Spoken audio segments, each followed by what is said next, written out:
Playthroughs of Elden Ring typically follow one of two paths. People either spend hours getting stronger and stronger through either the natural progression of the game or by farming runes, sometimes to the point where they can one-shot bosses. Or there are those challenge runs that try to spend the most amount of time fighting the boss, where the player is incredibly underleveled, has a bad weapon, and maybe other restrictions that require an immense number of attacks in order to kill the boss. But what if we just don't attack? How many bosses can we kill without attacking? Well, the answer is a bit more interesting than you may think. And if I were you, I'd stick around to the end of the video where I'll share possibly the funniest way to kill a boss by doing absolutely nothing. First, we have to answer some questions for a challenge like this. Number 1. What constitutes an attack? An attack is anything that we do directly to an enemy or a boss that will cause damage, or buildup of a damaging status effect. Through this rule, we would be allowed to inflict the sleep status effect on a boss, but not status effects like poison, scarlet rot, madness, and so on. We would also be allowed to cause a chain reaction like triggering an explosion or a trap. Number 2. Are summons allowed? Absolutely not. If summons were allowed, then the answer to this video's title would be simply all of them. However, even though summons may not be allowed, having enemies attack each other is completely allowed. Number 3. Can we use glitches? It depends. For one, it's a bit difficult to classify if something is considered a glitch or not, but for now, we'll say that glitches are not allowed. However, I will note some bosses that can be killed with glitches at the end of the video. Number 4. Can you attack other enemies that are in the boss arena? Yes, a boss in Elden Ring is defined as an enemy that has a boss health bar at the bottom of the screen. So if an enemy isn't a boss, then they're fair game. Number 5. What counts as killing a boss? A boss will be killed once one of these messages are shown on the screen. There are some bosses that can disappear permanently through other means. However, they do not disappear due to the player killing them. Stick around to the end of the video to see which bosses I'm referring to. Number 6. Are you playing the current patch of the game? Yes. I will also note at the end of this video the different bosses that can be killed in previous versions of the game, where certain techniques and glitches weren't patched out yet. One thing to note is that the gameplay you'll be seeing for this video was recorded while I was live on Twitch, and to expedite the process of figuring out how many bosses can die without attacking them, I decided to turn on God mode so that I wouldn't die and have to start the fight all over again. Also, at times, I disabled the boss's AI when the strategy required the boss to stay in the same general area. So think of this as kind of a proof of concept. With all that out of the way, let's get into it. First up, let's see which bosses in Limrave we're able to kill without attacking. First is the Deathbird, which is pretty self-explanatory. You just get its attention as well as the attention of the trolls around the area, and you try to bait them into attacking the bird.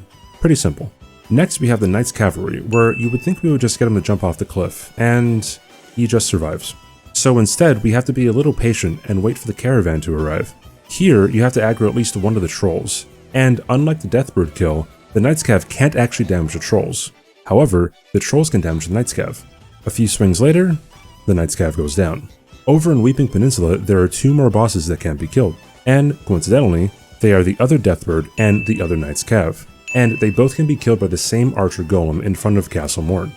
But the strategies are completely different. With the Deathbird, all you have to do is lead it down the hill and position it between you and the archer. He likes to jump around a lot, but eventually it can be done.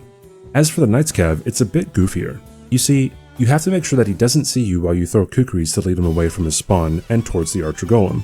If you lead him too far though, he will disappear and tether back to his spawn point. However, it's not as simple as just putting him between you and the golem, since the golem can have terrible aim. So you constantly have to throw kukris around the Knight's Cav to keep it from walking back to its spawn, while attempting to get the golem to hit him. After a while though, the Knight's Cav should go down. As for other bosses in Limrave, the only other possible bosses that can be killed in this challenge are a Tree Sentinel and a Gheal.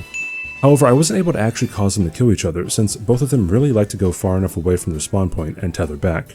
However, it is possible for them to kill each other, since they can get close enough to deal damage to one another. It's just incredibly unlikely, so it's best to put an asterisk on these two.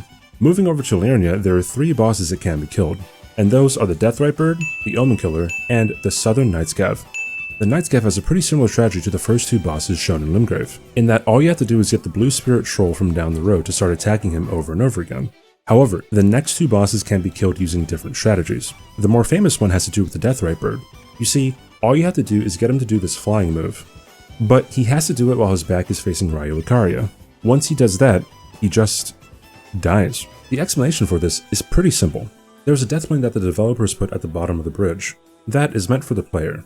However, the Deathrite Bird can fly high enough to barely touch it and just automatically die. The Omen Killer, on the other hand, can simply be killed with gravity. You have to run past them and hang on the ledge underneath him, and sometimes jump to the side. But eventually you'll get lucky and you'll see him slide right off the ledge. Next we go to Caelid, where there are quite a few bosses that can be killed. We'll start with the simple ones first.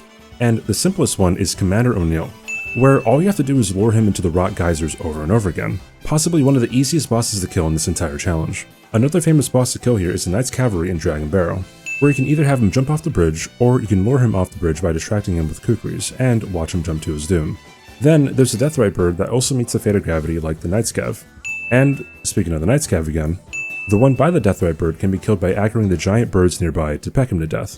But to do this without God mode would be incredibly difficult. Another boss that would prove to be difficult when done legit is the Putrid Avatar in Dragon Barrow. To kill this one, all you have to do is lead it to the lightning plants up the hill, and have the lightning bolts hit it over and over again. The challenging part though, is the fact that the lightning is truly random in this area, and doesn't seem to have a pattern. So you would have to stay here for a few hours in order to have the lightning deal enough damage to kill the boss. Oh, and just up the hill on the bridge is the next boss, Grail. And I actually made a YouTube short explaining how to do this very strat. Pretty much what it entails is you have to lure the dragon close to the end of the bridge, wait for him to do the flying fire attack, then ride across the bridge. Grail should get caught in a T-pose position on the tree, and after a few seconds should die. What happens here is a result of a fall timer. Anything that gets caught in a falling animation, including the player, will automatically die if left in the falling animation for too long, a mechanic that's been in From Software titles since the Souls games.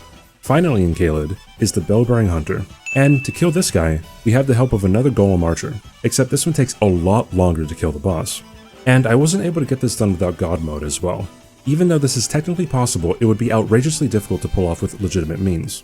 You'd have a faster time of killing him this way if you just backstab him off the cliff after the golem staggers him. Oh, and there's technically one more boss in Caelid that can be killed on this run, and that's the Pumpkinhead duo. The strat for this fight is to put them both to sleep. And if you don't know, Pumpkinheads have this unique mechanic that makes them able to attack each other after they wake up. Although it is very unlikely, you could technically have them both hit each other at the same time and trade the final hit, resulting in both of them dying at the same time. So, another asterisk on this one. Next up is Altus, and here there are 4 bosses to be killed. The first one is very similar to Grail from earlier, and it's not the boss that you might think it is. We're actually going to do a T-pose cheese on Godskin Apostle. To do this, you just have to get his attention, walk down the hill to the right, and you have to get him stuck by the cliff. Then all you have to do is wait for his jumping attack. And... oh my god, world's first! No attacking Godskin Apostle! Then there's another Deathbird that can't be cheesed. It's pretty simple. If he doesn't die from the fall, you can actually also attempt to have the enemies nearby attack him. However, the Deathbird might kill them first. Right up the hill, there's Draconic Tree Sentinel, which kinda just meets the same fate as his mounted friend in Weeping Peninsula. And lastly, my favorite boss kill of this region is the Stone Digger Troll. And this one is simple but fun because it requires us to blow up the exploding barrels in the arena. Nothing special, but still fun. If you enter Leyendell, you can kill another boss, but he's not in the capital. He's actually in the sewers, and his name is Esger. In order to complete this kill, you need a great bow, great arrows, and bewitching branches. You just shoot the arrows at the fog gate and wait for the dogs in the arena to approach the gate. You then can bewitching branch at least one of the dogs. Then the affected dogs will kill Esger on their own. Up in Malgelmir, the only boss that can actually be killed in this challenge is Demi-Human Queen Maggie. And just like the previous boss, you have to use bewitching branches. A lot of them. There are a lot of enemies around, and you'll probably have to utilize most of them because Maggie can kill them all pretty quickly. Nonetheless, she can still die from them too. Next, in Mountaintops of the Giants, we have another Deathrite bird. And sure enough, he can be sent off the cliff too. Over in Consecrated Snowfield, you can kill both Theodorix and the Knight's Cav duo. With Theodorix, all you have to do is lead him over to the land octopuses, octopi, and the giant crab, and they'll take care of him for you. Weirdly enough, this magworm can damage the land octopuses, but it can't damage the giant crab. On the other hand, the Knight's Cav duo can actually be killed with gravity after getting both of their attention and leading them up the hill on the top of the cliff. You can do this one of 2 ways. Either continuously jump off and back onto the cliff and wait for them to fall off the side, or you can get White Shadow's lure from across the way from an invisible scarab. With this, all you have to do is spam the Asher Ward past the cliffside and slowly watch them both jump to their death. This is it right here. Right here, dude. That was indeed not it right there. Never mind. And for the last area, we have the DLC, where we can kill the Jagged Peak Drake that fights the Lesser Dragon. And although technically the boss could lose the fight to the other dragon, a fairly easy way for him to die is to cause him to just fly off the cliff. And lastly, in the DLC, you can defeat Demi-Human Queen Marika in Cerulean Coast by simply bewitching the demi-humans around her, resulting in a funny gank against the boss. Before I get to the last 2 bosses on this list, I'll take this time to address the bosses that could be killed with glitches or at least used to be able to be killed in previous versions of the game. And those are as follows. Red Wolf used to be able to die of fall damage if he did a jumping attack and got stuck on the ceiling for a moment. Fire Giant used to be able to be lured off his cliff in his arena and die of gravity. Mo could be killed by going out of bounds and causing him to die from a fall timer. The same goes for Malekith and Elden Beast. However, those 2 require a glitch called zipping in order to be done. Starscourge Radahn was able to be killed with gravity by luring him up the cliff in his arena, while Promised Consort Radahn was able to be killed with a weird stealth glitch. Also, bosses that can be locked out of without having to fight them include Margit, Patches, Draconic Tree Sentinel, Vortisax, Electo, Adula, and Dryleaf Dane. These are called missable bosses, since you can trigger an event in the game that causes you to lose access to them. And finally, the last 2 bosses that can be killed by almost doing nothing at all are Mimic Tear and Stray Mimic Tear. And this just might be the funniest way to have a boss die in this challenge, because the Mimic Tears can literally just make themselves die if you put on a self-damaging Ash of War, like Bloody Slash or Seppuku. All you need to do is walk into the fight with either one of these Ashes of War equipped on your weapon, and simply run away until their health goes all the way down to 0 from using Ash of War too much. It's a bit funny. The coolest boss kill in this run didn't end up being a big bad monster. It was just you.